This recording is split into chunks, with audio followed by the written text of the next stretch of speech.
का जो हमारा टॉपिक है वो है भाषा वर्ण विचार। भाषा के बारे में हम बात करेंगे। भाषा की 3 इकाई होती है। जो पहली होती है वो है वर्ण, दूसरी शब्द और तीसरी वाक्य। अब हम सेकंड जो बात करेंगे वो है छोटी मौखिक इकाई।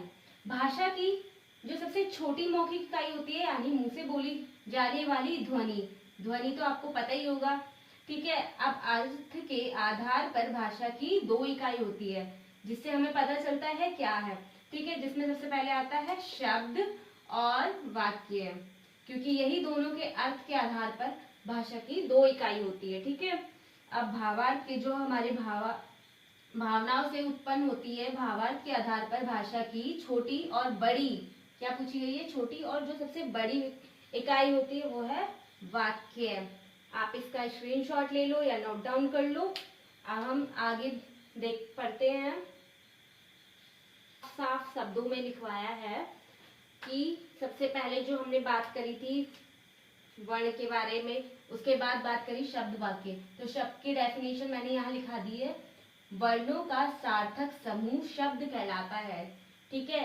जो छोटे छोटे वर्ण होते हैं वो जब एक दूसरे से जुड़ जाते हैं, ठीक है, तो एक शब्द बनता है, ठीक है। वहीं वाक्य का है शब्दों का एक ऐसा व्यवस्थित समूह जो अपेक्षित अर्थ प्रदान करता हो, वह वाक्य कहलाता है। वहीं बात करें भाषा, ठीक है, ध्वनि प्रतीकों की ऐसी व्यवस्था जिससे व्यक्ति अपने भावों और विचारों को एक दूसरे तक पहुंचाते हैं, उसे भाषा कहलाते। भाषा के मुख्यतः 2 रूप होते हैं, 2 रूप होते हैं। कौन कौन से? पहला है लिखित और दूसरा है मौखिक।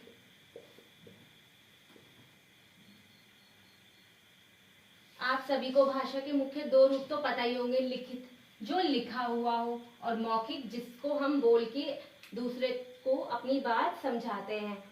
एक और भाषा का जो रूप है वो है सांकेतिक। सांकेतिक यानी साइन वाले। कहीं कुछ जगह पे हम ना बोल पाते हैं ना लिख पाते, लेकिन कुछ ऐसे साइन होते हैं अगर हम रोड पे चले, ठीक है, और भी बहुत कुछ साइन होते हैं। तो मतलब जो हमें साइन के द्वारा दर्शाते हैं, ठीक है, देख के पता चल जाता है कि ये क्या है, तो वो कहलाते हैं सांकेतिक।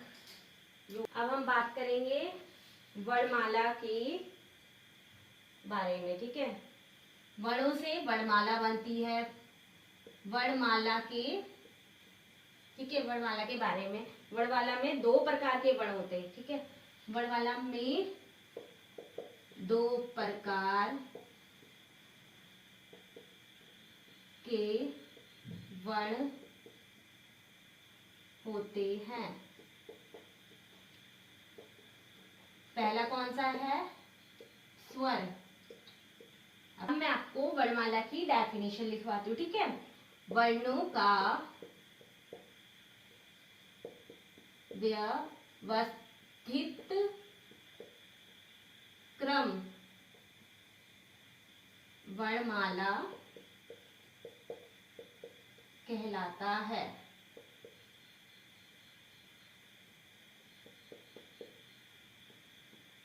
तो आज के लिए इतना ही। आगे के लिए हम लाएंगे अपना नेक्स्ट टॉपिक जो लाएंगे, मैं इसके बाद लेके आऊंगी स्वर। स्वर से ही आपको अगला टॉपिक मिलेगा, ठीक है। आज के लिए आप लोग के लिए इतना ही। मैंने आपको वर्णमाला में 2 प्रकार के वर्ण बता दिए हैं, जिसमें है पहला स्वर और व्यंजन। और वर्णमाला की आपको परिभाषा लिखवा दी है कि वर्णों का व्यवस्थित क्रम वर्णमाला कहलाता है।